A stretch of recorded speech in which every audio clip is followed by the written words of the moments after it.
Welcome back to another episode of Fantasy Football RPG, where I zoomed in during the intro, and now everyone's uncomfortable. Today we're doing fantasy quarterback rankings for 2025. Redraft fantasy football. I know we do a lot of dynasty stuff over here. Let's do some redraft stuff. So without further ado, here's our beautiful tier maker made on Google Drive. And you guys mind if I just fly through the top guys? It's Josh Allen, Lamar Jackson, and I have a question for you fellas. Is Jaden Daniels in that tier already? I don't think he's quite there yet. Could he be there at this point next year? That wouldn't surprise me in the slightest. But I don't want to crown the guy after one very good season.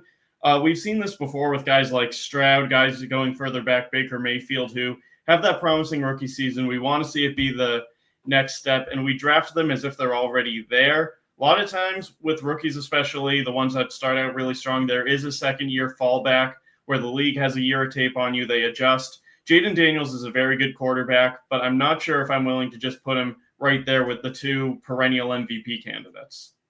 Completely fair. Is Jalen Hurts here? Hurts is my quarterback 3. He's in that, you can make a case for either one. He's one of those guys. He's a good real-life quarterback. He's much better in fantasy. The tush-push is still there. Even if it wasn't, he's the top 5 fantasy quarterback. I'd probably put him in won't have to stream instead of top dogs, but I wouldn't argue against him being in top dogs. Evan, you're very quiet as the Eagles fan. No, I mean, I think it's really hard to predict what rushing touchdowns look like year in and year out. And that honestly is where Jalen Hurts makes his hay. It's a low passing volume offense, even though they are incredibly efficient when they are passing the ball. I mean, I was just pulling up while you guys were talking what he did last year in the regular season. 361 pass attempts compared to Lamar and Josh Allen, who had 474 and 483 respectively. You're going to tell me that there's over 100 attempt difference here between those guys and Jalen Hurts, and that's going to be a hard pill to swallow. So for that, I would not put him with those top 2. Okay. I did have to look this up. So the last time Jalen Hurts did not have 10 rushing touchdowns on a season, A Portrait of a Lady on Fire won the Rotten Tomato for best movie of the year. Soul was in theaters. Wow.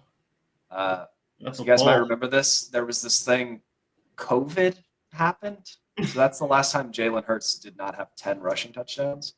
That's okay. So we'll take them off of here. I think we're good putting both Jalen Hurts and Jaden Daniels in here. Yep, I'm good with that. All right. And who would you guys like to add in next? My next one would probably be Joe Burrow. Obviously, the ceiling isn't quite as high as Allen and Lamar because he doesn't run as much. But what we do have is a guy who's a great passer with a terrible defense and probably the best 1-2 wide receiver punch in the league. We've seen Burrow be efficient when it's just one of Chase and Higgins, so it's not like he's one injury away from falling to a tier below. He's one of the best passers. He's incredibly reliable week in, week out. You never really have to worry about him. It's similar to what you were getting with Brady and Manning back in those days, where you may not have much of a rushing floor, but how efficient he'll be passing the ball, how often he'll be passing the ball, you feel comfortable putting him in there every single week and not thinking twice. I don't know if you guys remember from our Dynasty show, I looked at Evan and I said, there's no way they can keep doing this, having no defense and only playing offense. And then they signed Chase to a big extension. They signed Burrow to a big extension. They signed Higgins to a big extension. And they still have not signed their first-round pick defensive player over contract disputes. So Hendrickson also not extended yet. I'll tell you what, Joe Burrow, I don't like to bet on pocket passers in year over year. I think they're very good for Dynasty because they're going to keep a little insulation. They're going to age a little better. Joe Burrow might just throw for 5,000 yards because he's going to have to if they want to win 8 games. So, Evan, who else would you like to put in the won't have to stream category? It might be controversial, but I'm going to say Baker Mayfield. All right. Right there with you. Okay, awesome. Appreciate that, David. Appreciate the support here. Baker got another wide receiver for this offense. He had Jalen McMillan last year. Now he added Emeka Egbuka. On top of that, he still has Chris Godwin coming off of the injury from last year. He still has the perennial 1,000-yard, even if they have to force feed him in the last game of the year. Mike Evans there still has the snap king in Cade Otton at tight end. Still has a solid offensive line. Mike, I'm going to run with that bit for a while. All right. He still has a effective pass catching backfield. Honestly, both of them are effective pass catchers. So you put all of that together, and yeah, I think it's very reasonable that he has a top 10 season. Could potentially have a top 6 season. But I very much think of Baker Mayfield being in that 6 to 8 settling range for total production on the year. Okay. We'll see.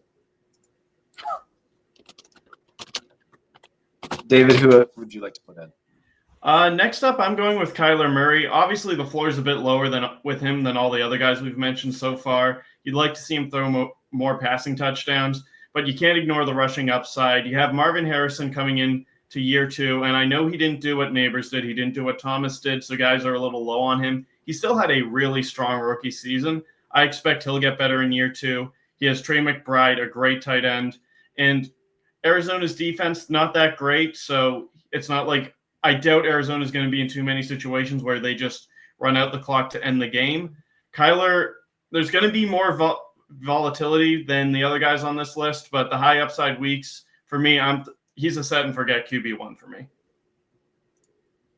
I support that.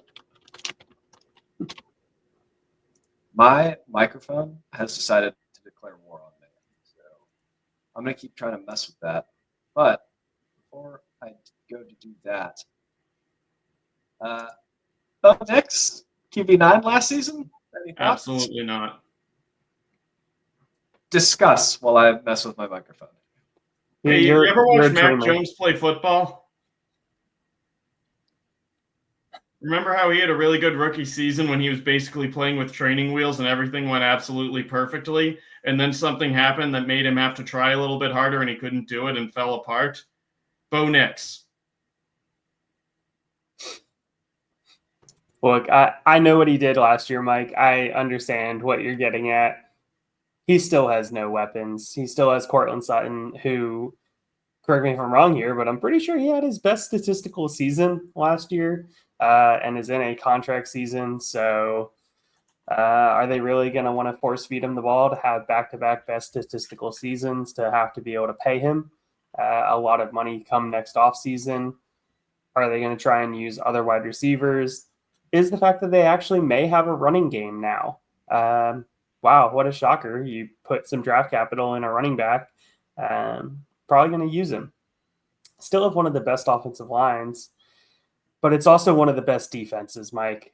And when you have one of the best defenses in the NFL, you probably don't need to move the ball too much to win games. So somebody else that we're going to bring up here is Jared Goff. All right. Hate it? Yeah, I do hate it. I can't talk about – oh, no, he's gone. I can't talk about Jared Goff without first talking about Patrick Mahomes. Look, I know it hasn't been the same for the past few seasons, and I personally think Mahomes has dropped off to a certain extent. I don't have him as my – pure talent QB1 anymore. Real life football, that's Josh Allen and in fantasy. But he's too good to just place him at QB10, which is where we're at if you want to put Goff ahead of him.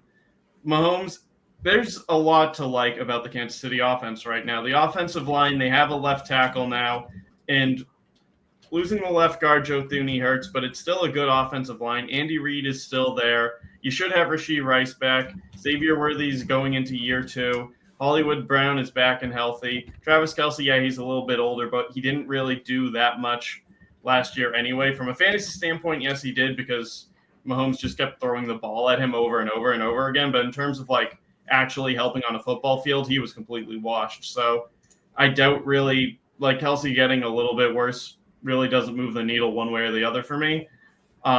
Yeah, I can't justify putting Patrick Mahomes below Jared Goff without Ben Johnson. Just can't do it. When is the last time Patrick Mahomes has been good for fantasy football? 2 years ago. Well, define good. You won't have to stream anybody else. Yeah, probably 2 years ago, 2022. He did he win MVP that year? Yes, he did, and he was genuinely fantastic. He earned it. That was 3 football seasons ago, guys. We're living in the past in football world. I think the rushing floor has gone away. The big plays have gone away. The style that they're winning football games with is no longer fun for fantasy.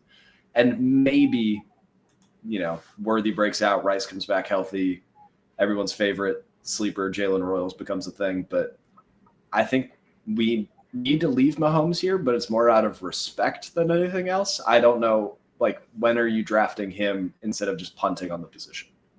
I'd be fine putting him in streamers or dreamers, but what I cannot do is put Jared Goff above him. That's my take on the matter. Yeah, and I think if this is how we're going to define it, I think that's perfectly fine. If we're going off of, hey, these are the guys that if I don't get these guys, I'm probably just punting and waiting till a little bit later once pretty much everybody else already has their quarterback for one quarterback leagues, which is still the majority of a lot of fantasy football leagues. If you're working anywhere, they probably are trying to get you to join a league. And if you try and take one of those guys above these two, you're probably set. If you try and wait until this tier, then you're probably waiting and seeing how far you can really push the bubble. How many people in your work league just have to have that second quarterback because it's quarterbacks and they're so important. They're the players you can name, so they're good. This is going to be a very weird tier because streamers and dreamers, I view that as guys that you feel good, like Mahomes, Goff, those make sense. They're safe. You want to chase high upside matchups with them. But these are also the guys that we can talk ourselves into. And, maybe they take a big step forward and we're willing to talk about it. I'm not going to say them yet, but I'm going to talk about somebody else later. We're 9 quarterbacks in. Is that right? Goff is 10, I believe. 2, 4, 6. Oh, no, 9. You're right. Okay. Who is the last, if it's a 10-team league, that we can see being a QB1 that you're like, yes, this is my quarterback. Maybe I don't feel good about it because he's in streamers and dreamers, but you punted and you're okay with it. Yeah, this is another. I just can't ignore the talent, Justin Herbert. Obviously, Harbaugh's offense is – Jim Harbaugh is a good NFL football coach. He's not great for the fantasy passing attacks out there. The wide receivers aren't that great. Ladd McConkey, love the guy. Trey Harris, not really sold on him, and they're probably going to run the ball as much as humanly possible. But at the end of the day, Justin Herbert is a top 5-6 quarterback in the NFL. He plays in an offense where he had a pretty solid finish. I think he was top 10 last year. And he did it with a worse supporting cast. So I expect similar results this year. Low-end quarterback 1, if I'm in Dynasty, if I'm in Superflex, I'm more than happy taking him here. If it's redraft, I'm probably shooting for a more high upside guy at QB 10 or 11. He's a perfect trap for a 1 quarterback league, and I think all 3 of these guys are because they're just good enough. They're going to be like, well, I don't need to upgrade. And then you spend the whole season getting somewhere between 15 and 22 points from your quarterback, and you're like, man, he didn't lose me the week. But one quarterback league, I can't emphasize enough. Don't draft this tier. If you can't get one of the elite guys early, just shoot for the moon with one of your later round guys. There's enough quarterback talent in 1 quarterback leagues to just stream it, and you'll probably end up with something solid and maybe you hit a home run. Yeah. I think there's another guy in this tier, the same flavor as Mahomes, Goff, and Herbert. Jordan Love. Do we think that he's going to take a huge step forward and be anything crazy, or do we think you chase good matchups, you feel fine enough, there's good enough weapons, weather starts getting bad, he stops throwing the ball as much? Toyotathon. He is after Toyotathon, he turns into a mess. But Jordan Love is another guy that he might finish the season as a QB8 on health, but spike weeks are fine. Do we feel good about him in this tier? No. Wow. Do you think he's below streamers and dreamers? No, I just don't feel good about him in this tier. It's a low me- passing volume offense that they're gonna just grind the clock. They didn't move with a ton of speed Urgency. last year. Urgency. Thank you, Mike.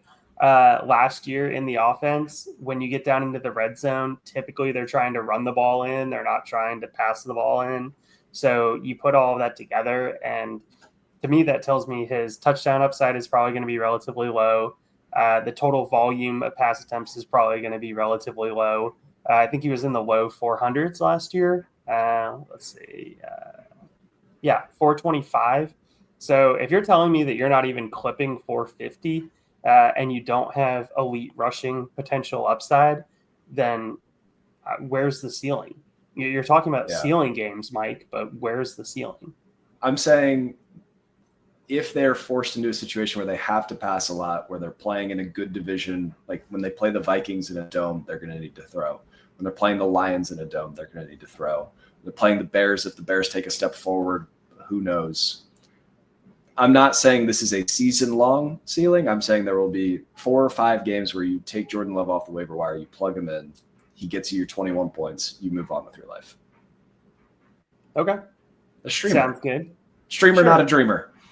Sure. And since you just mentioned that team, now we're going to talk about a dreamer in Caleb Williams, because that is very clear. Talk about somebody who has been talked about at nauseum this offseason. Coaching change on top of getting an additional wide receiver, along with getting a tight end in the draft. Like, you're going to tell me that Luther Burden's going to go there and Colston Loveland's going to go there. Sure, both rookies, but very high draft capital being assessed into those 2 players on top of still having DJ Moore there. Who knows really what they're doing at running back? Maybe they're not even going to really run the ball. Maybe they're just don't gonna need say, to, baby. Yeah, hey, and frankly, Caleb, who here's cares with 600 that many attempts. weapons? Exactly. Here's 600 attempts, Caleb. Go distribute the ball. Go be a quarterback. Like, we don't need you to chuck it downfield. We just need you to put it in the playmaker's hands, keep us in front of the chains, and we'll keep moving downfield. You pair that with Ben Johnson and his play calling ability, and that is a potential for some spike weeks.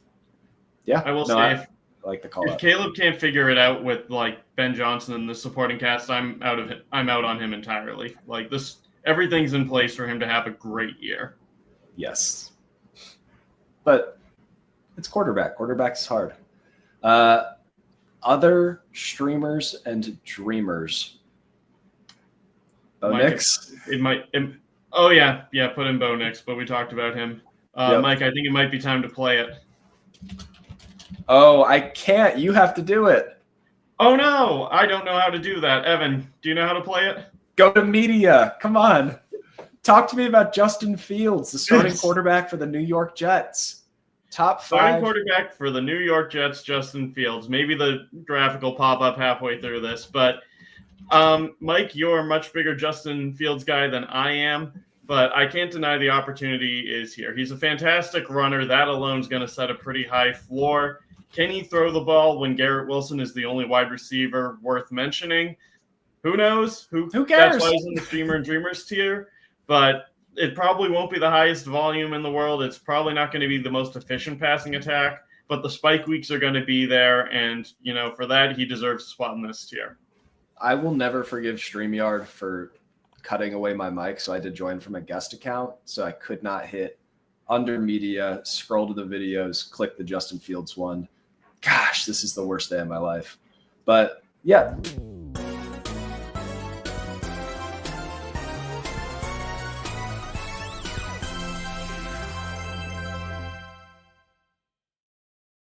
We're back, baby. I found it. We're back. But the offensive line looks to be good. The running backs are able to catch checkdowns and get into space. I'm talking about Breece Hall and Isaiah Davis. Braylon Allen is just going to run forward and run into somebody, whether it's on his team or not. That's fine. Garrett Wilson, good.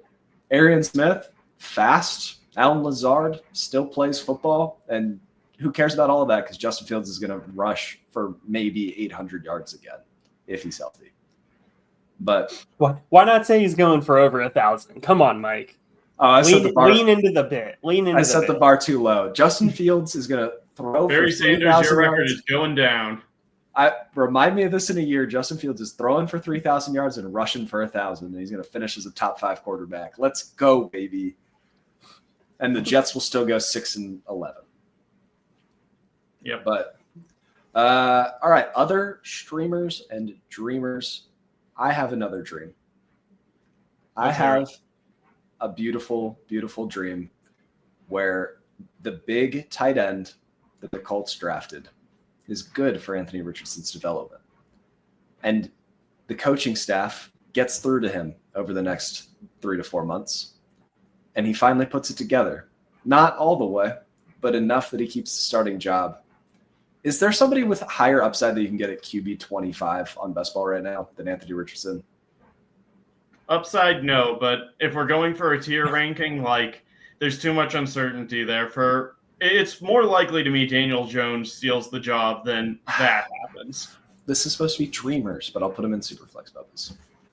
Well, I put him in probably play cute. Oh no! I'm with David on this one. No. Yeah, you're talking about when you led with the big tight end, I thought you were going to call Anthony Richardson the big tight end. I kind of forgot about Tyler Warren. Move Anthony Richardson to tight end, he'll break records. Put him in a Taysom Hill role. Sleeper if you're watching. But all right, no, that's fair. Other pocket quarterbacks that we have not talked about. Anybody really? I have one, but Evan, I don't want to jump on you here. Anyone you got? So I was going to bring up to the Patriots fan here and David. I love that. The Drake May situation. Yep. Nice. How is that going to play out? Because we saw his wheels. We saw the legs get used last year. Just picking it up here, 54 attempts for 421 yards in the games that he played. If that trend continues, are we talking about somebody that's going to be an 800-plus yard rushing quarterback? I think it's like in the realm of outcomes. He's probably going to throw it a bit more than that, partially because he's got a freaking beautiful arm. He has a magnificent deep ball. But also Mike Vrabel's his coach. If you remember going back to the Malik Willis days, like he was actively yelling at Willis for running the ball instead of standing in the pocket and throwing it, which like from an actual coaching standpoint, I get it. Willis really couldn't throw coming out. May can, so maybe he won't be as strict. But Vrabel's not really going to want the fun stuff. Like he's a very old school type of coach. Run the ball, throw it when you have to. Frankly, he would not have been my pick for head coach of the Patriots. I also am not the biggest fan of the moves they've made this year. The ceiling is there, but he's also on the wrong side of 30 coming off a serious knee injury. Other than that, they haven't added anything in terms of like proven commodities to the wide receiver room, which was one of the worst in the league last year. The offensive line's better by default, but I still wouldn't call it good. It's still a bottom 10 unit. If you put Drake May on just about any other team, I'd probably be pushing for him to be a top 10 quarterback on these rankings. But I still think the Patriots are by and large awful. So he's like right at the tier of streamers and dreamers for me, just because I do believe like in terms of talent, he's going to be a top 10 real life quarterback. But in terms of fantasy, everything around him is so terrible. It might not be enough to get him up to the next level.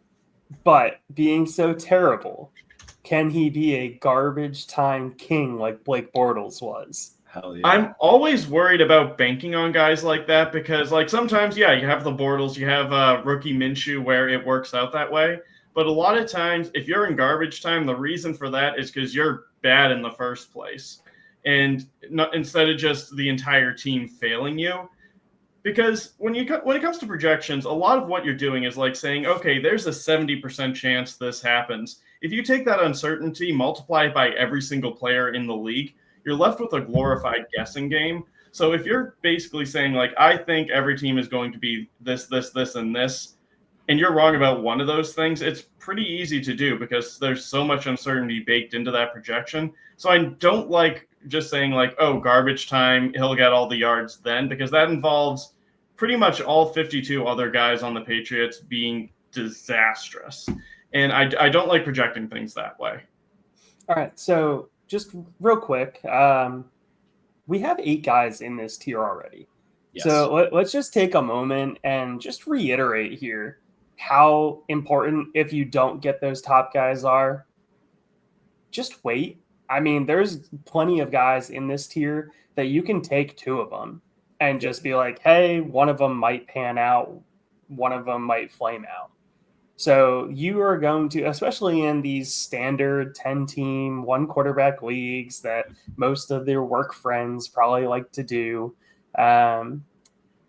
you have plenty of time to draft a quarterback and shoot for upside. Shoot for the dreamers more than the streamers because, as Mike said, how much fun is it to sit there and be like, yes, Jared Goff got me 15 points this week.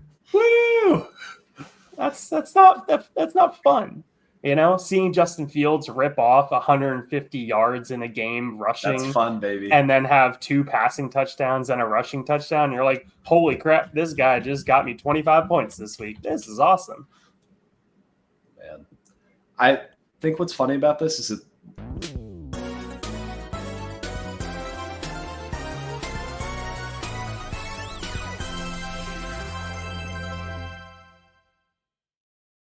I'm on the receiving end of this now, and I've created a monster. So there's the top guys. You're fine taking them pretty early, Allen, Jackson. Then the won't have the stream. I mean, honestly, like you can get Baker a little later. You can get Murray a little bit later. So you don't really have to reach there. After QB7 in these rankings, like, dude, you can punt. See who's there. You can punt all the way to the end because I still think there's 3 more guys that fit into this tier. How do you guys feel about Trevor Lawrence, Brock Purdy, and Dak Prescott? Each have their own reasons for believing, but I think they're all streamers and dreamers. I think they're streamers and dreamers too. I'd probably put Dak at the top of those 3 just because, again, pocket passer, not the highest ceiling in the world, but he has CeeDee Lamb, he has George Pickens. We've seen what this guy does when he has a lot of like really high-level receivers to throw to. It's usually fantastic for fantasy, and I don't see any reason why that shouldn't happen again. If Dak can stay healthy, that is the key. When Dak is healthy, he produces like none other. This Cowboys offense loves to throw the football around. Let's just see the last time he played 17 games, he was QB3. Last time he played 16 games, he was QB7. Time before that, when he played 16 games, QB2. All right? The last 3 full seasons, like really full seasons, he's been fantastic. Yeah, and Javonte Williams is not going to demand the football. This is going to be a pass-heavy offense. All right. I still have 2 more names. CJ Stroud, who everybody was super in on last year. They've upgraded their wide receiver room. The offensive line is cheeks, so I'm fine if we push him down a little bit. But somebody that I would like to make a hard stance on and that I'm trying to draft as much as possible, JJ McCarthy. So I just did a write-up for Football Guys where I went back and I looked at the history of every quarterback Justin Jefferson has ever played with. We're talking about Josh Dobbs, Nick Mullins, Kirk Cousins, Sam Darnold. Every single one has been a QB1 in points per game or very close to it. So when we're talking about like his floor looks like it will be a streamer. And if JJ McCarthy is better than Sam Darnold in 2024, which I think is a reasonable bar, JJ McCarthy could, sneak into that top 8, top 6. Yeah, I mean, he's playing in a dome, which everybody loves. He's playing with a fantastic play caller. They upgraded the offensive line, improving at guard, improving at center this offseason, which is always huge when you can get somebody coming off of an injury, somebody that's brand new to the NFL, a better offensive line to give him more time to be able to throw. Those wide receivers are going to be able to get open. And let's not forget that TJ Hawkinson is now fully healthy again. Yep.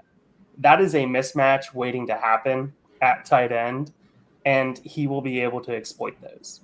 You have a defensive coordinator that's going to have to figure out how to cover Justin Jefferson, Jordan Addison, TJ Hawkinson, Aaron Jones out of the backfield against a good offensive line. JJ McCarthy just needs to be fine, and he's going to be a top 15 fantasy quarterback. And I'm willing to bet on him being fine. Wholeheartedly agree. Throw JJ there. Stroud, I'm not so sure about. He had a rough year last year. His biggest weakness coming out of college, and it's translated to the pros, has been holding up against pressure. And Houston probably has the worst offensive line in football. It's definitely a rough unit. Like, the receivers are there, but you're placing a lot of faith in two rookies basically contributing right out of the gate. Dell's not coming back anytime soon. Diggs is gone. Collins is fantastic. But there's a lot of uncertainty, a lot of unknown here for a guy that had a fantastic rookie year, but last year proved that he can't really overcome any situation no matter what. So I'm probably putting him in Superflex, Bubba's. Okay, that's fine. It's the rushing upside, Mike, on Stroud, combined with everything that was just That said. too. Like, the rushing upside, like, you're hoping for 200 yards. Like, honestly, if you get over 200 yards, you're ecstatic on the ground. If you get a single touchdown on the season rushing from him, you're ecstatic. Those are all 3 points that you weren't expecting to get. And just like David pointed out, the offensive line's a work in progress.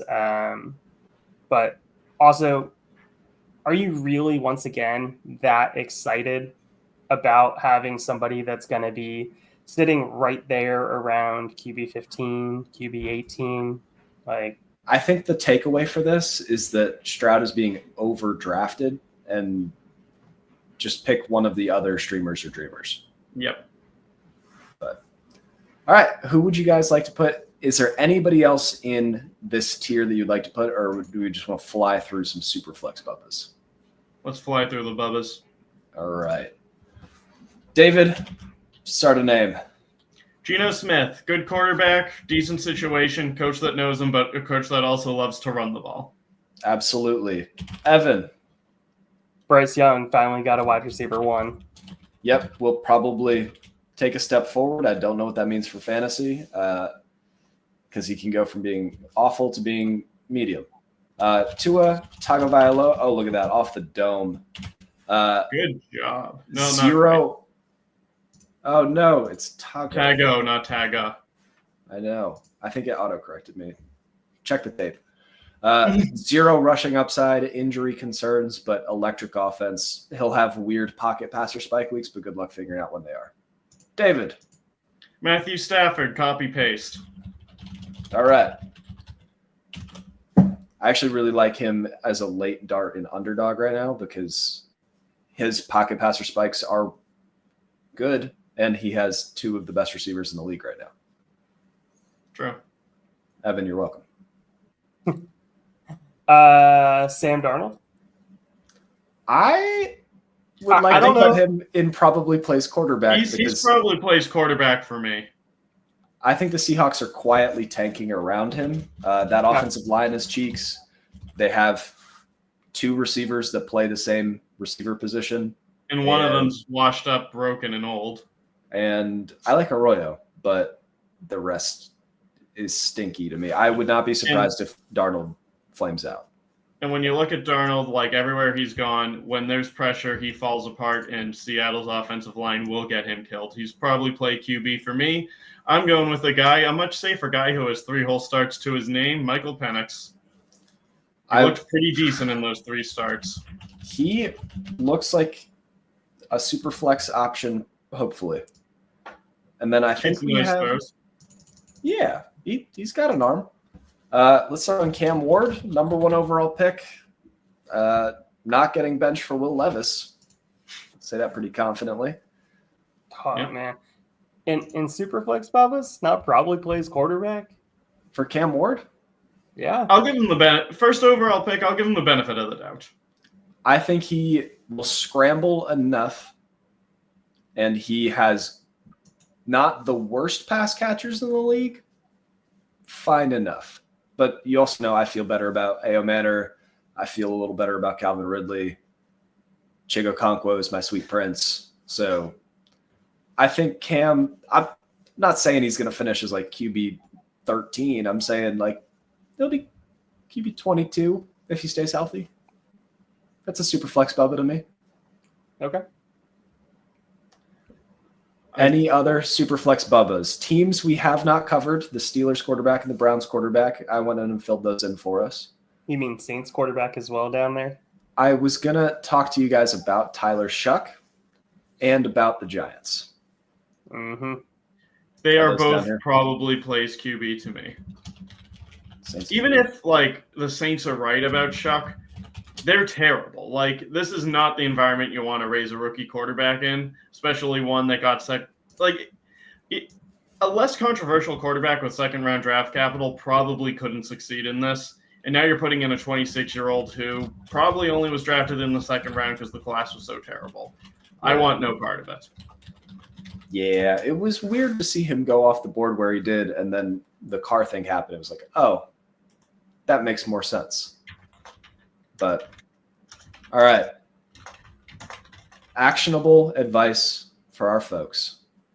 Let's pick one person from Streamers and Dreamers that, not a streamer, let's pick a dreamer that is going to finish in the top 10 this year that you feel good about. I've made my case for JJ McCarthy. I'll make another one for Trevor Lawrence. They add Travis Hunter on the outside. They add Liam Cohen as a head coach. A little stability. Brian Thomas breakout. They're all of the ecosystem around Trevor Lawrence looks good for the first time. I feel good about that. I'll go with Caleb Williams. We talked about last year coming out of the draft. He was clearly the quarterback one in one of the best draft classes we've ever seen. Looking at it now, probably should have been Daniels. There's a strong case to have him instead. But that talent is still there. Now he has the best offensive coordinator from the past few seasons running the show. He has a stacked wide receiver corps, 2 tight ends that can make plays. The sky is the limit. If he finished as quarterback 3, that wouldn't surprise me. Glad you're keeping expectations low. I said it's in the range of outcome. It would surprise me, but it's in the range of outcomes. Hello, Saris. Oh, subscribe for cats. If you've watched this far, be sure to like and subscribe so that David can give his cat more treats. Every subscription is one more treat for David's cat. All right. Justin Fields is going to be my case. You want to talk about somebody who has a chance to run for 1,000 yards? It's Justin Fields. That's plain and simple. No, we're not going to play the video again. Third time is not the charm in this episode.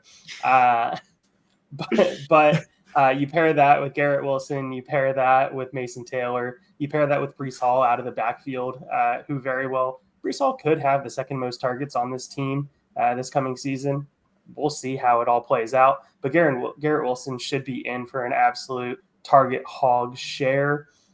You look at the defense, and the defense is coming around to what it used to be. So he could be put in very profitable positions. So Justin Fields is going to be my pick. Oh, that looks terrible. I was going to try to highlight them so we can show people later, but I'll do that later. If you guys have made it this far, be sure to like and subscribe. Seriously, we're close to 800, and it's really cool to be there.